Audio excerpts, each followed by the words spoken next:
ഭാരതത്തിന്റെ ചരിത്രരേഖകളിൽ സുവർണാക്ഷരങ്ങളാൽ രൂപപ്പെടുത്തേണ്ട ഒരു കാലഘട്ടത്തിലൂടെയാണ് നാം ഇന്ന് കടന്നുപോകുന്നത്.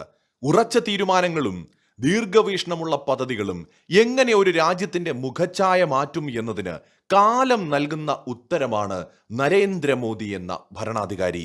വികസനം എന്നത് കേവലം വാഗ്ദാനങ്ങളിൽ ഒതുങ്ങാതെ സാധാരണക്കാരന്റെ ജീവിതത്തിൽ പ്രകടമായ മാറ്റമായി മാറിയ കാഴ്ചയാണ് കഴിഞ്ഞ 11 വർഷത്തിലേറെയായിട്ട് ഈ രാജ്യം കണ്ടുകൊണ്ടിരിക്കുന്നത്. ഗംഗ എക്സ്പ്രസ് വേ ഇപ്പോൾ അടിസ്ഥാന സൗകര്യ വികസനത്തിൽ വിപ്ലവമായി മാറുകയാണ്. പ്രേക്ഷകർ ഈ കാണുന്ന ഗംഗ എക്സ്പ്രസ് വേ പോലുള്ള ബൃഹത്തായ പദ്ധതികൾ നരേന്ദ്രമോദി സർക്കാരിന്റെ ഇച്ഛാശക്തിയുടെ ഉദാഹരണമാണ്, തെളിവാണ്. എന്താണ് ഇന്ന് ഇന്ത്യയുടെ പ്രധാനമന്ത്രി നരേന്ദ്രമോദി ഉദ്ഘാടനം നിർവഹിച്ച ഈ എക്സ്പ്രസ് വേ? എന്താണ് ഇതിന്റെ പ്രത്യേകത? ഉത്തർപ്രദേശിന്റെ ഗതാഗത ചരിത്രത്തിലെ സുവർണ അധ്യായമായിട്ടാണ് ഗംഗ എക്സ്പ്രസ് വേയെ പ്രധാനമന്ത്രി നരേന്ദ്രമോദി ഇന്ന് രാജ്യത്തിന് സമർപ്പിച്ചത്. ഉത്തർപ്രദേശിലെ ഏറ്റവും നീളം കൂടിയ ഈ എക്സ്പ്രസ് വേയുടെ ആകെ നീളം എന്ന് പറയുന്നത് 594 കിലോമീറ്റർ ആണ്. ഏകദേശം 36,230 കോടി രൂപ ചിലവിലാണ് ഈ ഒരു എക്സ്പ്രസ് വേ പണിതിരിക്കുന്നത്. മീററ്റിലെ ബിജോളി ഗ്രാമത്തിൽ നിന്ന് തുടങ്ങി പ്രയാഗ്രാജിലെ ജുദാപൂർ ദാന്തു ഗ്രാമത്തിൽ അവസാനിക്കുന്ന ഈ എക്സ്പ്രസ് വേ 6 വരിയും 8 വരിയും സൗകര്യത്തോടെയാണ് പണിതിരിക്കുന്നത്. നിലവിൽ 6 വരി ലൈനുകളാണെങ്കിലും ഇത് 8 ലൈനുകളായി വർദ്ധിപ്പിക്കാനുള്ള സൗകര്യത്തോടു കൂടിയാണ് നിർമ്മിച്ചിരിക്കുന്നത്. ഈ എക്സ്പ്രസ് വേ ഉത്തർപ്രദേശിലെ 12 ജില്ലകളെയാണ് ബന്ധിപ്പിക്കുന്നത്. മീററ്റിൽ നിന്ന് പ്രയാഗ്രാജിലേക്കുള്ള യാത്രാ സമയം 12 മണിക്കൂറിൽ നിന്ന് ഏകദേശം 6 മണിക്കൂറായി കുറയുമെന്നതാണ് ഏറ്റവും വലിയ പ്രത്യേകത. അതായത് പകുതിയായി, നിലവിലുണ്ടായിരുന്ന സമയം പകുതിയായി കുറയും. മണിക്കൂറിൽ 120 കിലോമീറ്റർ വേഗതയിൽ സഞ്ചരിക്കാൻ സാധിക്കുന്ന രീതിയിലാണ് ഇതിന്റെ നിർമ്മാണം. അടിയന്തര ഘട്ടങ്ങളിൽ വ്യോമസേനാ വിമാനങ്ങൾക്ക് ഇറങ്ങാൻ ഷാജഹാൻപൂരിലെ 3.5 കിലോമീറ്റർ നീളമുള്ള എയർ സ്ട്രിപ്പുകളും ഒരുക്കിയിട്ടുണ്ട്. ഈ എക്സ്പ്രസ് വേയുടെ ഇരുവശങ്ങളിലും 12 വ്യവസായ ക്ലസ്റ്ററുകൾ വികസിപ്പിക്കാൻ സർക്കാർ പദ്ധതിയിടുകയാണ്. ഇത് വലിയ തോതിലുള്ള തൊഴിലവസരങ്ങൾ സൃഷ്ടിക്കുകയും ചെയ്യും. AI അടിസ്ഥാനമാക്കിയുള്ള ഹൈടെക് ക്യാമറകളും സെൻസറുകളും ഉപയോഗിച്ചുള്ള ടോൾ പിരിവ് സംവിധാനമാണ് ഇവിടെ സജ്ജീകരിച്ചിരിക്കുന്നത്.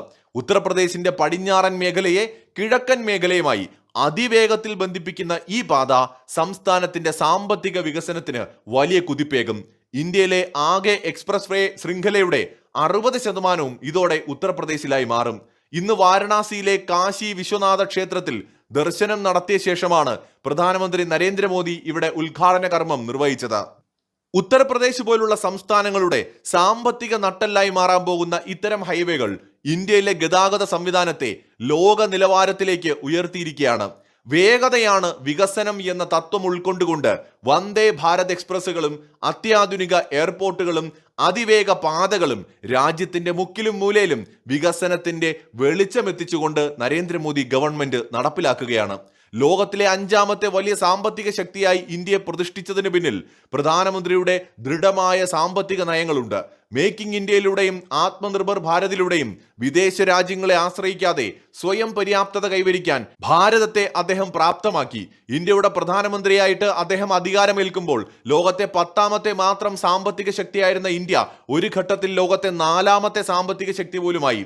ഡോളറിനെതിരെ രൂപയുടെ മൂല്യം ഇടിഞ്ഞത് മാറ്റി നിർത്തിയാൽ അതിവേഗത്തിൽ ഇന്ത്യൻ എക്കണോമി കുതിക്കുകയാണ്. ഏതാനും വർഷങ്ങൾ കൊണ്ട്, അതായത് 2029-30 ലോകത്തെ 3ാമത്തെ സാമ്പത്തിക ശക്തിയായിട്ട് ഇന്ത്യ മാറുമെന്ന് തന്നെയാണ് ഏറ്റവും പുതിയ IMFന്റെ കണക്കിലും പറയുന്നത്.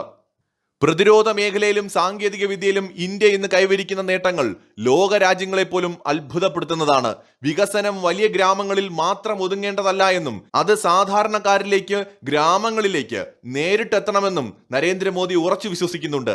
അദ്ദേഹത്തിന്റെ ഓരോ പദ്ധതികളും അത് വ്യക്തമാക്കുന്നതുമാണ്.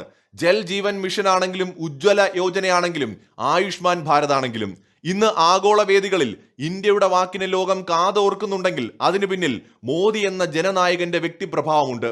G20 അധ്യക്ഷ പദവി മുതൽ ഡിജിറ്റൽ വിപ്ലവം വരെ ഇന്ത്യയെ ഒരു വിശ്വഗുരുവായി ഉയർത്താൻ അദ്ദേഹത്തിന് സാധിച്ചിട്ടുണ്ട്. പ്രധാനമന്ത്രി നരേന്ദ്രമോദി മുന്നോട്ട് വയ്ക്കുന്ന സബ്കാ സാത്ത്, സബ്കാ വികാസ്, സബ്കാ വിശ്വാസ് എന്ന മുദ്രാവാക്യം കേവലം ഒരു വാക്കല്ല, മറിച്ചൊരു ജനതയുടെ സ്വപ്നമാണ്.